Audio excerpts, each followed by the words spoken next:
plan for it if you're on Hawaii Island. In fact, the National Weather Service is so concerned that they put up a tropical storm warning, and that means the tropical storm conditions are expected within the next... A storm passing through our emotions really isn't that different than Hurricane Calvin passing over the island I'm on right now.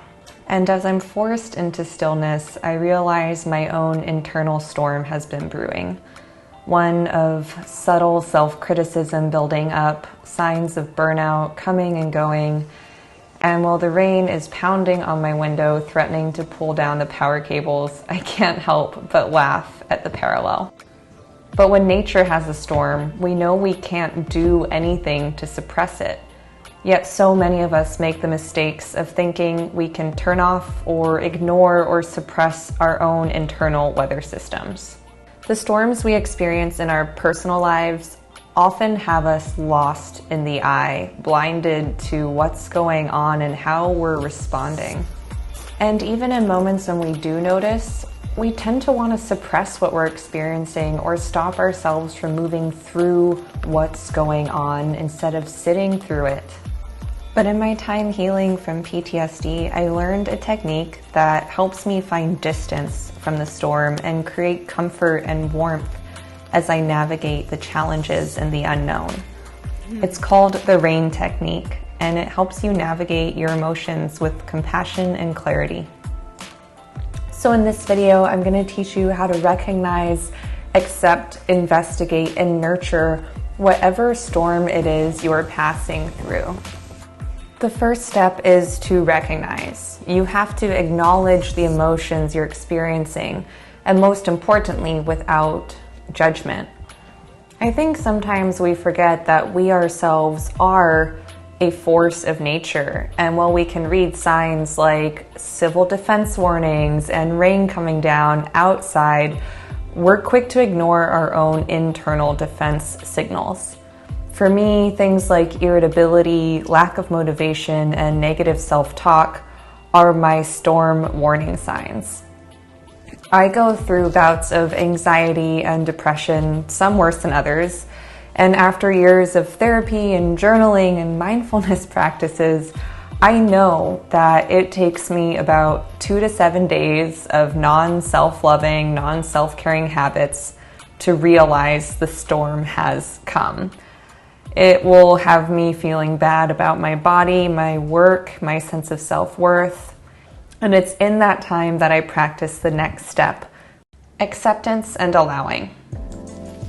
We often react by either piling on judgment, numbing our feelings, or just distracting ourselves. But when you truly allow and accept your feelings, it gives you a chance to bring in some kindness, to understand why those feelings are here, and to do this from a place of self-compassion.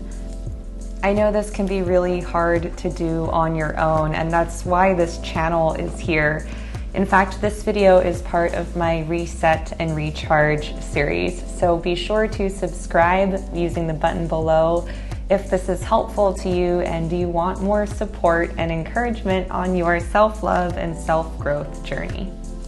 We all need support, and especially when it comes to the next step of investigation, of gently exploring our feelings and thoughts behind the emotions.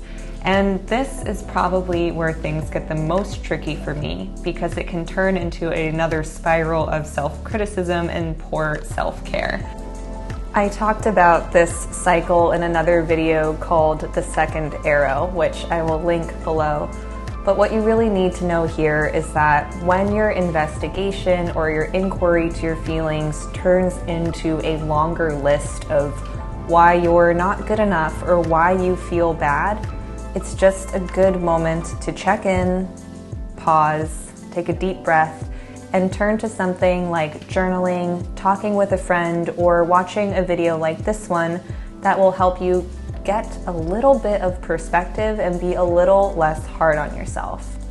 And I want to remind you that just like the storms in nature, so often when we're experiencing our own personal challenges, it's not all our fault. This is part of life and things come up.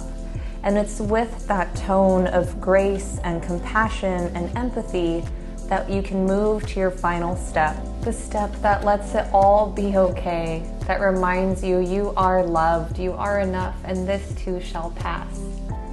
And that step is nurturing. Nurturing does not mean avoidance or escape. Sometimes it's as simple as waiting out the storm in the shelter of a loved one's arms or a cozy movie. Remember that you yourself are a beautiful force of nature. You are made of stardust, of the very same things in the world around you. You have an incredible wisdom and power you can tap into to give yourself the shelter, the care, the comfort you need to get through this storm a stronger, wiser person. So the next time a big storm passes through, don't be afraid to go out and play in the rain.